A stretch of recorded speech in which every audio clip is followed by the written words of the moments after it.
Assalamualaikum warahmatullahi wabarakatuh. Adik-adik sekalian, marilah kita lanjutkan perkuliahan tentang polemik kehamilan yang tidak diinginkan pada sub pokok bahasan pernikahan dengan wanita hamil dalam perspektif hukum Islam.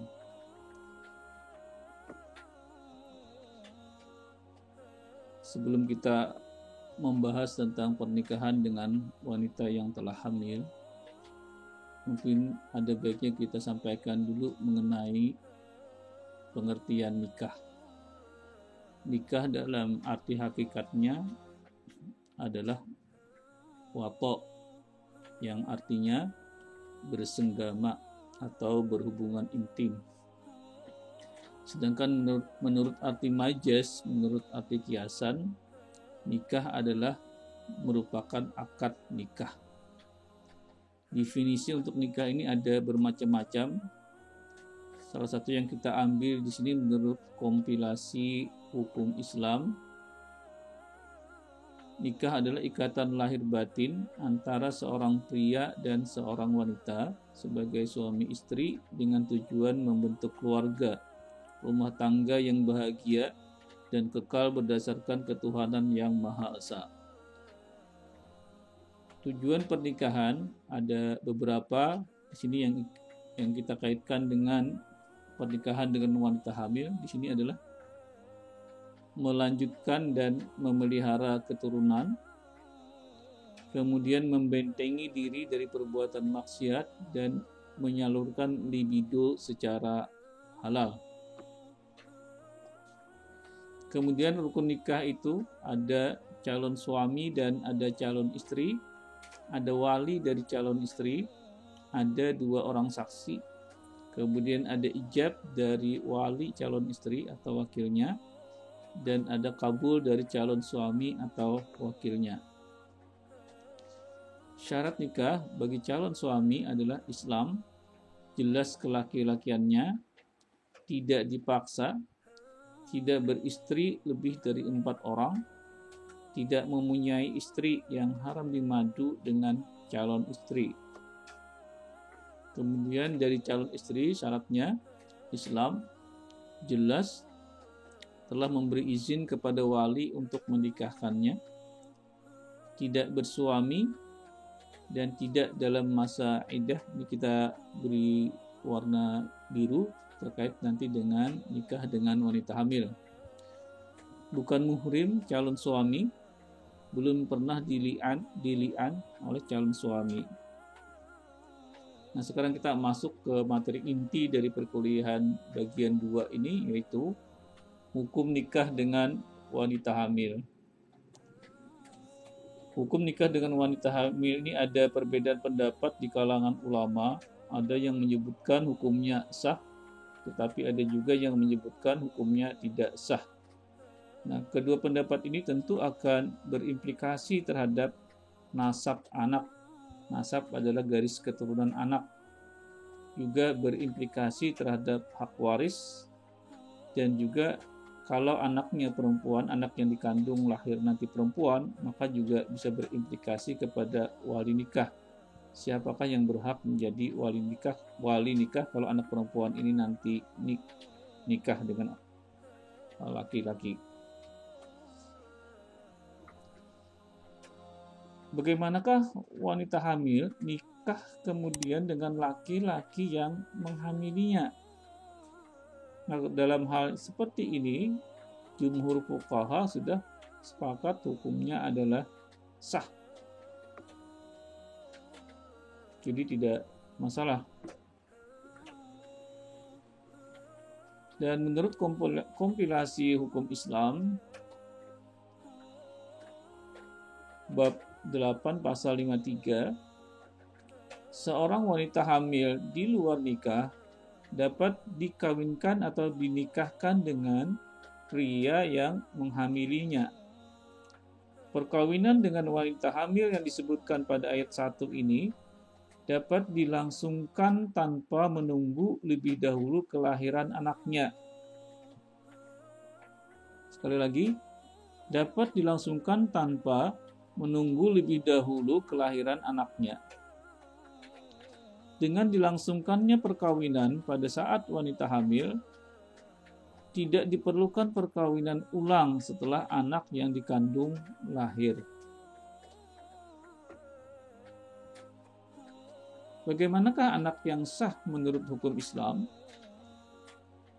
Anak yang dilahirkan dalam atau sebagai akibat perkawinan yang sah, maka ini tergolong sebagai anak yang sah. Kemudian ini menurut mazhab Syafi'i, anak yang sah ini adalah lahir 6 bulan setelah akad nikah. Jadi ini penting bagi kita masyarakat muslim yang tinggal di Indonesia yang sebagian besar bermazhab Syafi'i, lahir 6 bulan setelah akad nikah. Jadi kalau misalnya terjadi kehamilan di luar nikah, maka ini harus betul-betul diperhatikan. Harus bisa dilakukan pernikahan secepatnya agar anak yang dilahirkan lahir 6 bulan setelah akad nikah. Maka ini bisa menjadi anak yang sah. Kemudian terjadi dukhul dalam perkawinan. Dukhul ini maksudnya alat kelamin suami masuk ke dalam alat kelamin wanita. Nah, kalau anak ini sah, maka nasabnya atau garis keturunannya disandarkan kepada bapaknya. Bagaimanakah status anak di luar nikah? Ini ada perbedaan pendapat di 4 mazhab yang ada. Kalau menurut Imam Malik dan Syafi'i, maka anak zina yang lahir setelah 6 bulan dari perkawinan bapaknya dinasabkan kepada bapak. Jika anak zina tadi lahir sebelum 6 bulan dari pernikahan dengan bapaknya, maka dinasabkan kepada ibunya. Jadi ini tolong diperhatikan. Ini cukup penting bagi anak yang zina, bagi anak yang terjadi akibat perkawinan karena di luar nikah, anak yang terjadi karena di luar nikah. Maka kalau ingin mendapatkan status anak yang sah yang dinasabkan kepada bapaknya yang menikahi, maka harus secepatnya agar lahir 6 bulan setelah pernikahan dengan bapaknya. Jadi kalau lambat dinikahkannya, kalau sebelum 6 bulan sudah lahir setelah pernikahan, maka tetap nanti akan dinasabkan kepada ibunya. Tapi yang cukup longgar ini adalah pendapat dari Imam Hanafi. Anak dinasabkan kepada bapaknya tanpa mempertimbangkan usia kehamilan. Jadi bukan mempertimbangkan berdasarkan usia 6 bulan setelah pernikahan dilahirkan. Jadi ini cukup longgar kalau menurut Imam Hanafi atau mazhab Hanafi. Kemudian akan lebih rumit lagi jika wanita hamil tadi nikah dengan laki-laki yang tidak menghamili. Ini juga terjadi perbedaan pendapat. Menurut mazhab Hanafi dan Syafi'i, maka pernikahan yang seperti ini tergolong sah. Tetapi tidak boleh bersenggama atau berhubungan intim sampai bayinya lahir. Dasarnya adalah hadis, seorang mukmin tidak halal menuangkan air bibitnya ke tanaman orang lain. Maksud hadis ini adalah tidak boleh berhubungan intim kepada wanita yang telah hamil dengan orang lain. Dasar ketidakbolehan bersenggama ini adalah berdasarkan hadis yang ada di sini adalah adanya kekhawatiran kalau terjadi hubungan intim pada wanita yang telah hamil dengan orang lain, maka dikhawatirkan itu akan mengaburkan nasab, mengaburkan garis keturunan. Anaknya nanti akan dinasabkan kepada siapa? Apakah kepada ayah biologis ataukah kepada suami yang menikahi? Jadi ada kekhawatiran pengaburan garis keturunan sehingga tidak dibolehkan bersenggama. Kalau menurut mazhab Maliki dan Hambali, hukumnya tidak sah. Jadi pernikahan ini tidak sah. Nah, kalau kita karena di Indonesia ini menganut mazhab Syafi'i, maka yang paling banyak dipakai adalah pernikahan tadi dianggap sah, tetapi tidak boleh bersenggama sampai bayinya lahir.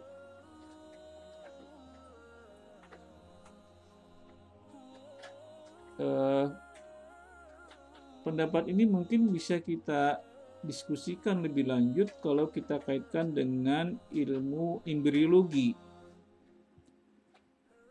Menurut embriologi,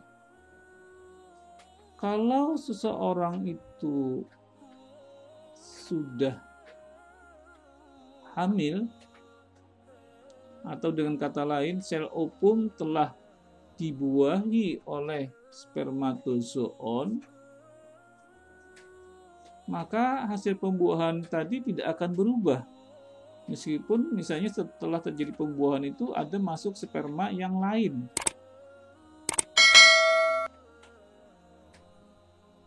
Sperma lain yang masuk setelah terjadi pembuahan sel ovum oleh spermatozoon tadi tidak akan mengubah hasil pembuahan tadi. Jadi dengan demikian sebenarnya kalau dari sisi embriologi sebenarnya tidak masalah kalau kemudian suami istri yang sudah sah secara nikah tadi melakukan senggama, karena spermatozoon dari ini tidak akan mengubah hasil pembuahan yang terjadi pada wanita yang hamil tadi. Jadi kalau logikanya adalah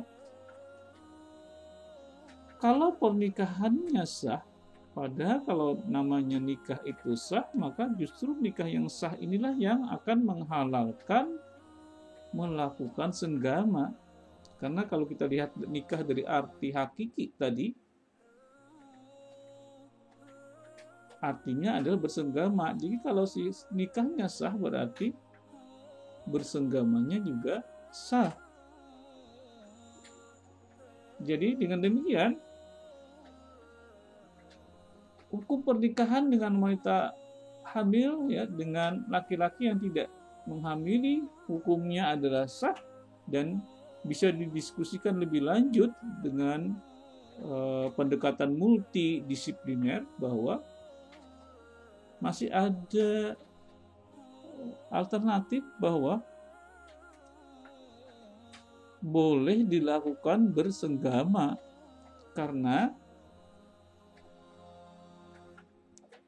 bersenggama di sini tidak akan mengaburkan garis keturunan karena hasil keturunan yang sudah jadi tadi tidak akan berubah dengan pemasukan sperma yang berikutnya. Kemudian sedikit yang kita bahas ke depan yang sebelumnya tadi terkait dengan kompilasi hukum Islam. Di sini kenapa salah satunya kompilasi hukum Islam berbunyi demikian bahwa perkawinan dengan wanita hamil yang di luar nikah dapat dilangsungkan tanpa menunggu lebih dahulu kelahiran anaknya, karena ada suatu pendapat yang menyebutkan bahwa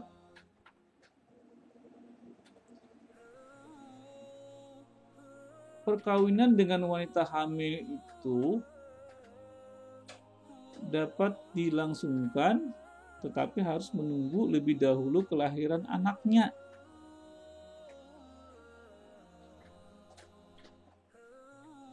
Karena menurut pendapat ini, seorang wanita hamil tadi,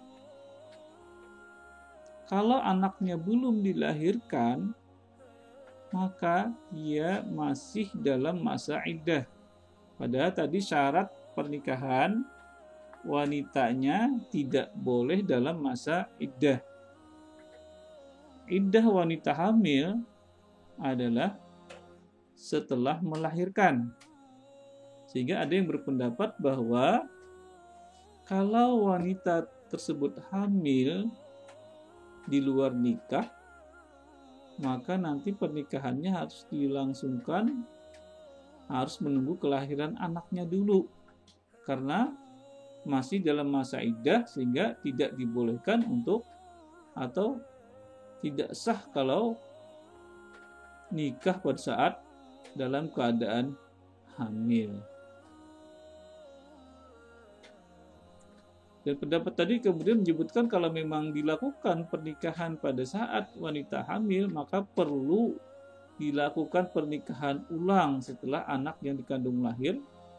Karena menurut pendapat mereka perkawinannya tidak sah, maka nanti kalau